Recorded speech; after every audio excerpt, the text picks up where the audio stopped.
Professor Graham Allison, thank you so much for doing this. Thank you. In the US, in national security policy circles, the current administration, and even in the public, the consensus is that China is the US's number one threat. And now, of course, that President Xi Jinping has expectedly secured an unprecedented additional term. What is your view as to where this critical relationship is heading? Well, I think if Thucydides were watching, he would say both China as the meteoric rising power and the U.S. as the colossal ruling power are each entirely on script, almost as if they were competing to see which could better exemplify the classic role of a rising power or a ruling power, and accelerating towards what could be the grandest collision of all times. So when I wrote about this in Destined for War in 2017, I said, expect things to get worse before they get worse. And I think Thucydides would say, that's it. Very encouraging. With President Xi's consolidation of power, it feels almost as if we are on the cusp of something very profound. And what you just said, in fact, just elucidated that a bit. There are more people calling this a Cold War now. Do you agree with that? Well, I think people are stretching for analogies. I think the first and best analogy or concept for understanding what's going on is that this is a genuine Thucydidean rivalry. So in brief, as Thucydides wrote famously, when a rapidly rising power seriously threatens to displace a major ruling power, one should fasten the seatbelts. Turbulence ahead. Unfortunately, in most instances, such rivalries end in war. In classical Greece, Athens rose to challenge Sparta. At the beginning of the 20th century, Germany rose to challenge Great Britain. We had World War I. In the 21st century, China is rising rapidly to challenge the U.S. So that's, I think, the fundamental frame. Now, how to respond to that? In the U.S. case, there's clearly struggling, and people are working back and forth. But if you look at the Trump administration in the first instance, and now in the Biden administration, you certainly hear echoes of the Cold War. Obviously, there are many, many differences between now and the Cold War, and there are many differences between China and the Soviet Union. So, for example, the prospect in a, quote, Cold War of a new economic iron curtain on which the good guys are on one side and the bad guys on the other side is totally unrealistic. China is too integrated into the global economy for that to be feasible. On the other hand, if you look at the declaration of essentially a version of tech war in semiconductors 2 weeks ago, you'll see pretty serious rivalry that's constraining exports and imports in particular arenas and selective decoupling, while at the bigger picture will still be China will be the number one trading partner of everybody. China will be the number one manufacturer of most things.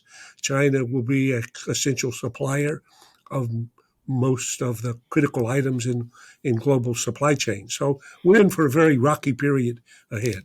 What would prevent war? What is required for these two superpowers to prevent eventually going kinetic over anything, over Taiwan or anything else? Because that would, of course, be a catastrophe for the global economy. What would prevent that? Well, again, in the class that I teach here at Harvard, we have somebody that we call the Martian analyst. So this is somebody who's on this planet Mars, and she watches what's going on the Earth. She doesn't have a dog in the fight, so she's not Chinese or American or Singaporese or anything else. And from time to time, we ask her to come down and give us some advice.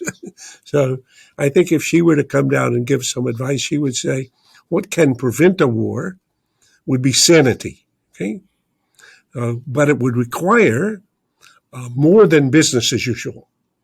So if the best that the U.S. and China can manage is business as usual or diplomacy as usual or statecraft as usual, which I would say is what we've been seeing, then we should expect history as usual. And as I showed in Destined for War, if you look at the last 500 years, 16 times a rising power like China rose to threaten a ruling power. In 12 of those cases, the outcome was war, but 4 not war.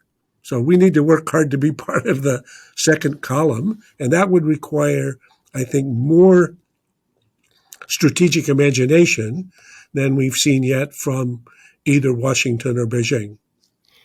One last quick one before I let you go. Do you see this as a contest between two ideologies, as it is being painted by many people, between liberal democracy and autocracy? Or is it, much greater civilizational contest? Well, I think it's all 3 levels, so apologies, but I would say in the first instance, Thucydides would say, this is about geopolitics.